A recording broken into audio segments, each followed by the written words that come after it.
This narrative is not drawn from history. It's seeped from your inner world. Welcome to Silent Signs Stories. Is there a place where time stands still? A place where the ticking of the clock loses its meaning, where the past is erased and the future crashes into a pitch-black wall? There is. That place is the barrel of a gun. You are there right now. Close your eyes.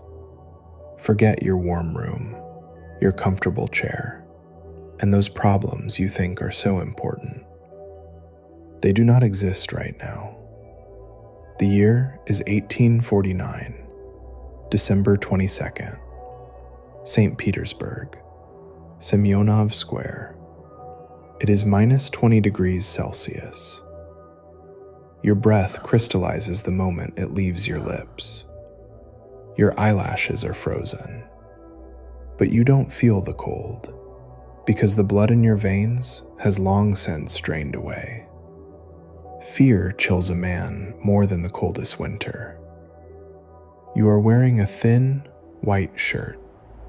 They call it the death shroud. That humiliating shirt they dress men in so they can shiver while saying their final prayers in the freezing Russian winter before they die. You are not alone. There are friends beside you. You are all tried for the same crime, reading banned books and criticizing the state. For this crime, which seems laughable to us today, hot lead is about to be pumped into your hearts. Your name is Fyodor. You are just 28 years old. You had just written your first novel. You were going to fall in love. You were going to travel. You were going to understand the world. Thousands of stories, thousands of characters are screaming inside your head. But all of them are about to be buried in that pit with you. In front of you, just 10 paces away, stands a death machine. Soldiers taking aim. They have no eyes. They have no faces. They only have fingers, waiting for an order.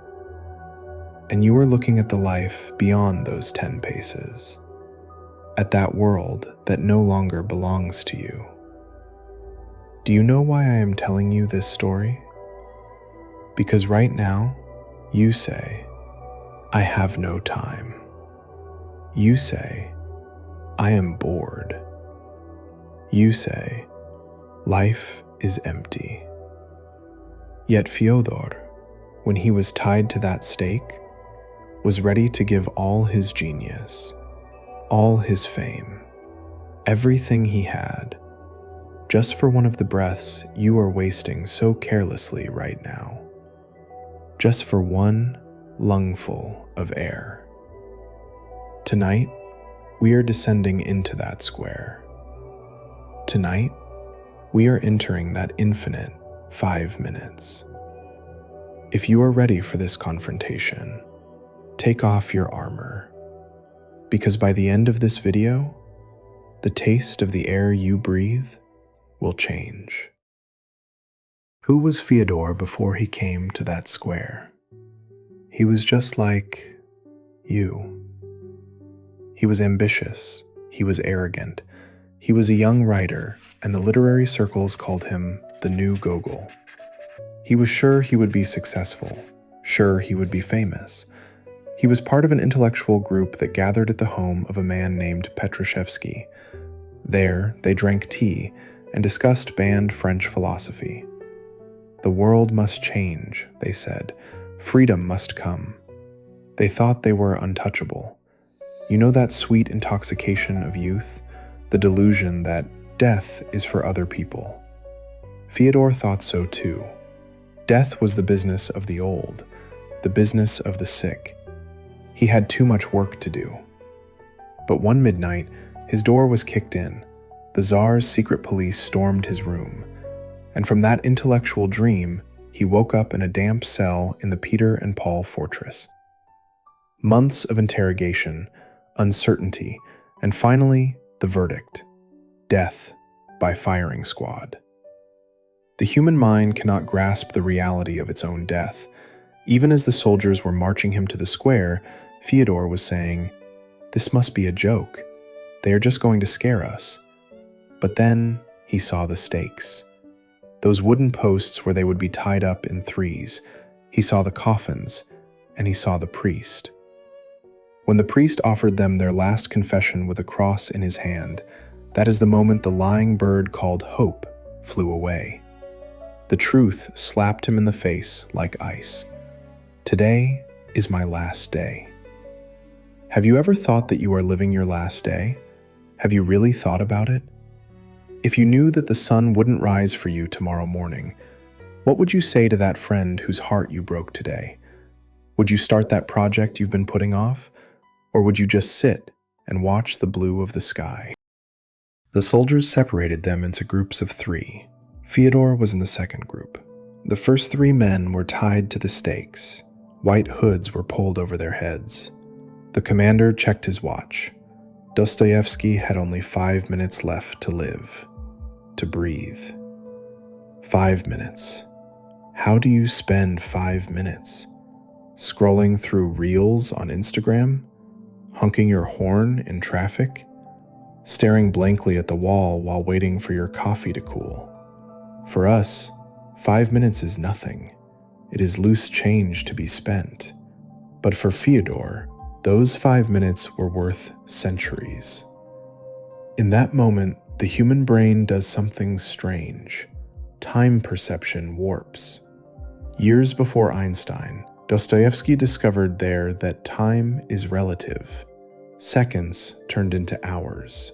He divided time into slices in his mind. 2 minutes, he said, to say goodbye to my comrades. He hugged the friends next to him, but he couldn't speak. Words had died. Only eyes were speaking.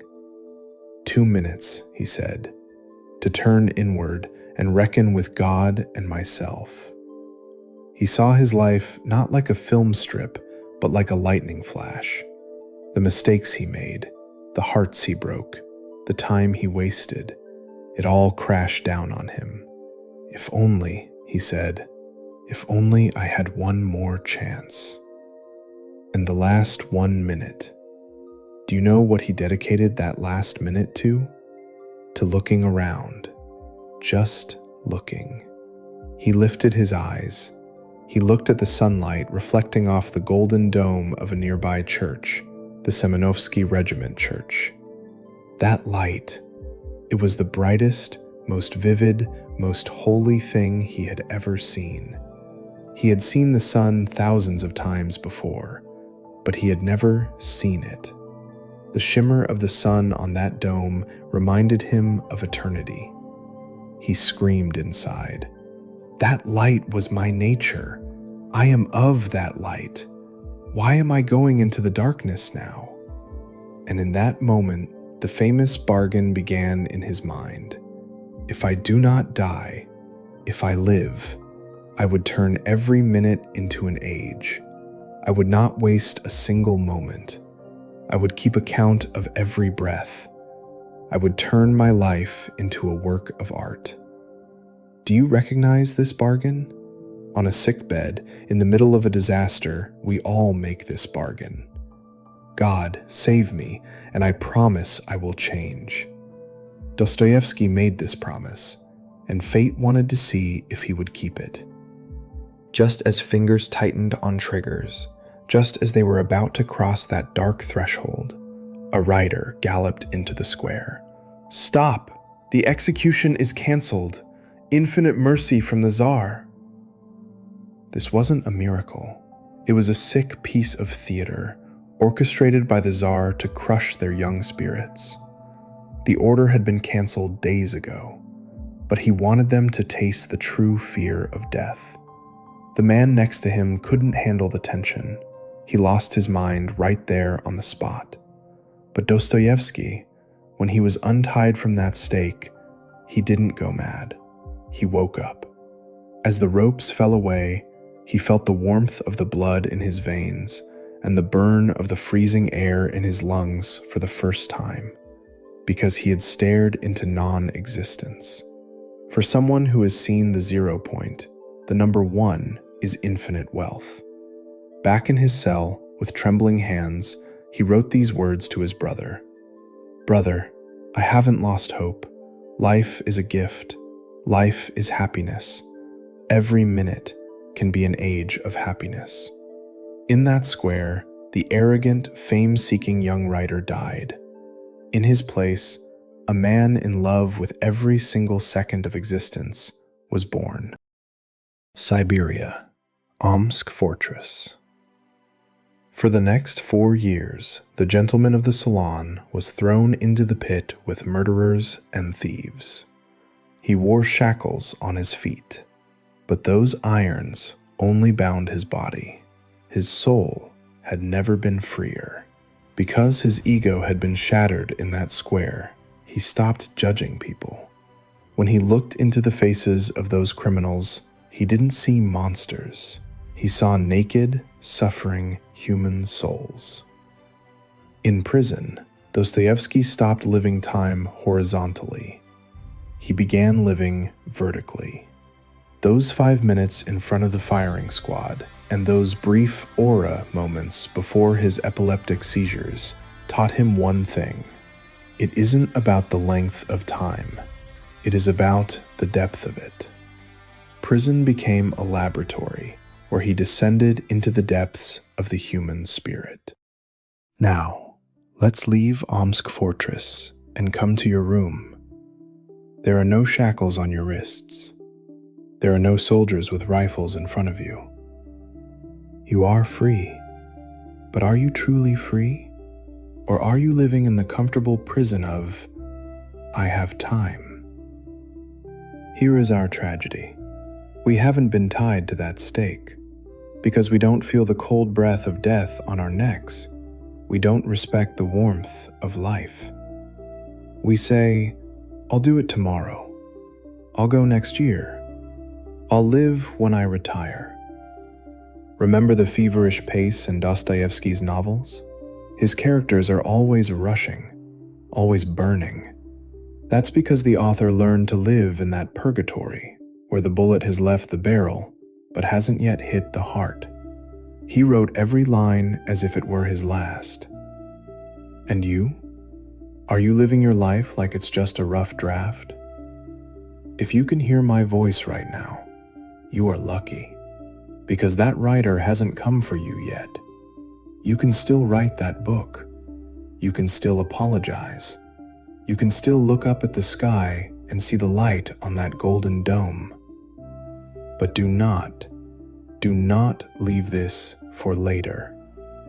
I want you to feel the moment Dostoevsky was untied from that stake. Feel the weight lifting off your shoulders, the taste of that sweet air filling your lungs. Take a deep breath. Hold it. And as you let it go, feel that you are alive, not just biologically, but spiritually. Every morning when you wake up, you are actually waking up pardoned from that firing squad. Do justice to it. If you refuse to be one of the walking dead, leave your promise in the comments below. I am alive. I feel. The bullet hasn't left the barrel yet. You still have time to change your story.